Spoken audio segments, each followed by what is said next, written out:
Hello everybody and welcome back to Chem Talk, where today we will be talking about thermodynamic reaction calculations involving Q, W, H, and E.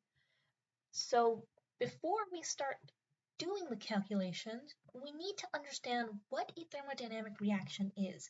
So the definition of thermodynamics is when energy is transferred from one place to another. So basically our first or starting place is going to be our reactants, and then our final ending place is going to be our products. We have two forms of heat present here, which is going to be our heat, or Q, as I mentioned earlier, and then we also have work, which is W. Both of these correspond with a definite value of energy that is used throughout an entire equation or an entire reaction.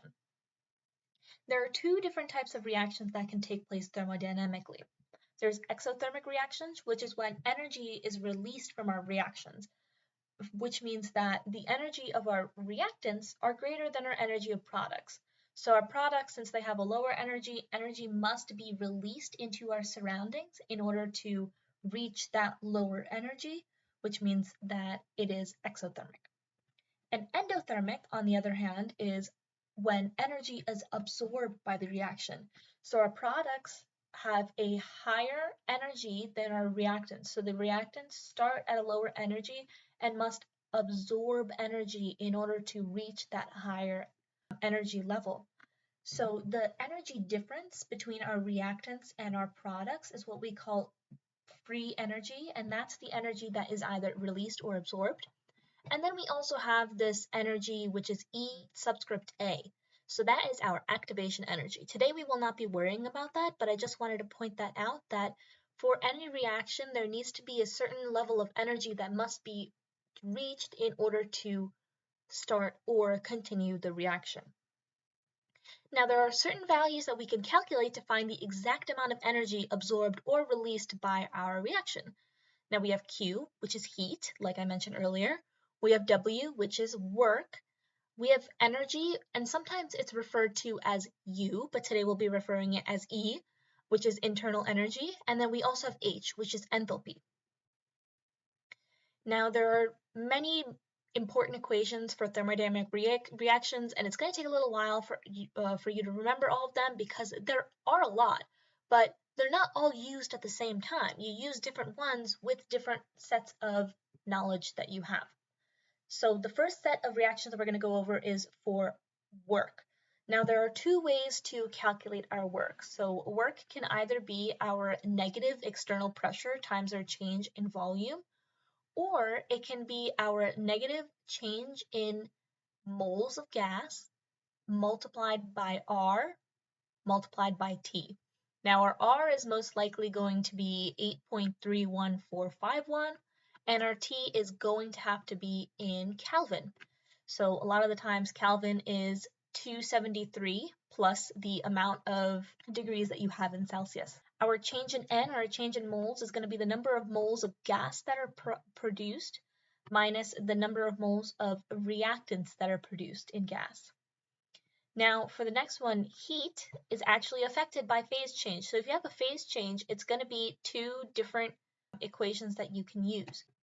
If a substance is not experiencing a phase change, you're going to use your grams that you have, which is going to be either given to you or you're going to need to find that from your moles, times a specific value of specific heat that's been given to you. A lot of the times you can find this in the back of a textbook or on a trusted website.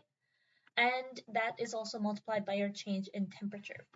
You can do change in temperature in either Kelvin or Celsius. The change is going to be the exact same either way, but a lot of times it is better to keep it in Kelvin.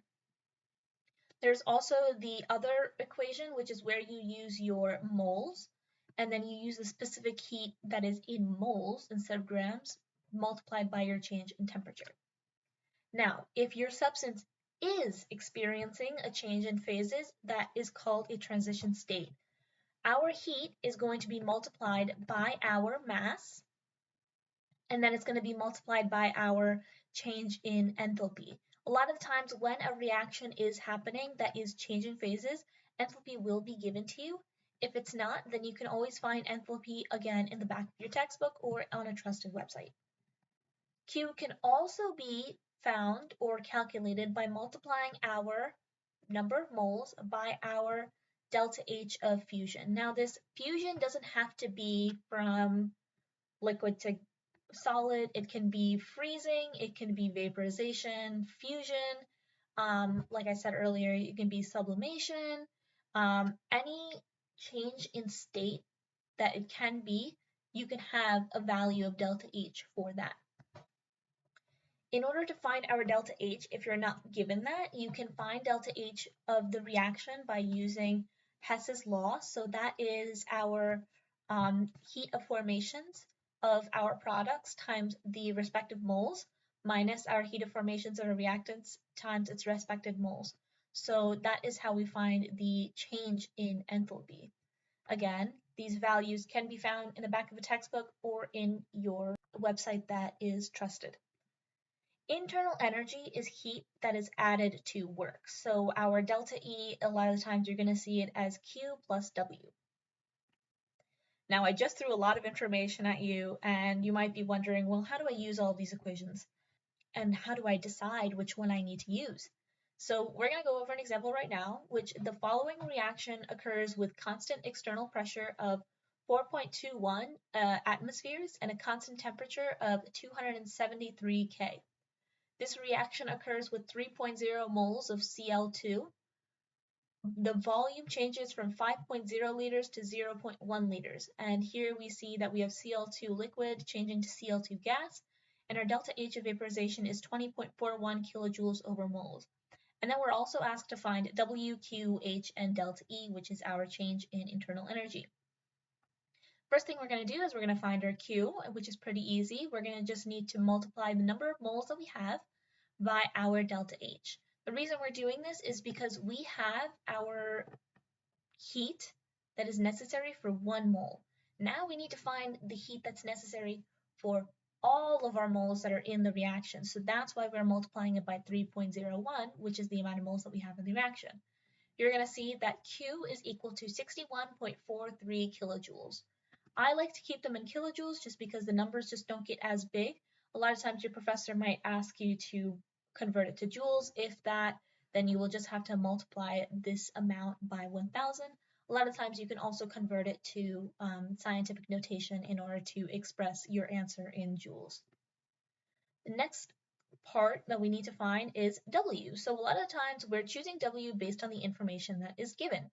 Now we are given our constant external pressure, and we're also given our change in volume. So using that, we know that we can use our first equation that was stated rather than our second one, because we are not going from gas to gas. We're actually going from liquid to gas. So our equation is going to look a little bit like negative, because that negative is in the beginning. 4.21 atmospheres times 5.0 liters minus 0.1 liters, and that is the equation that was stated above. Now this equation gives you an answer in liters atmosphere, but we don't want that answer. We want an answer that is in joules or kilojoules, which is why we're using this conversion at the very end, 101 joules over 1 liter atmospheres. So this is going to cancel out our unit, liter atmospheres, and turn our answer into joules. This conversion is actually very important, and I recommend that you kind of memorize this and kind of have it stamped onto your brain, a lot like how you need Avogadro's number stamped onto your brain.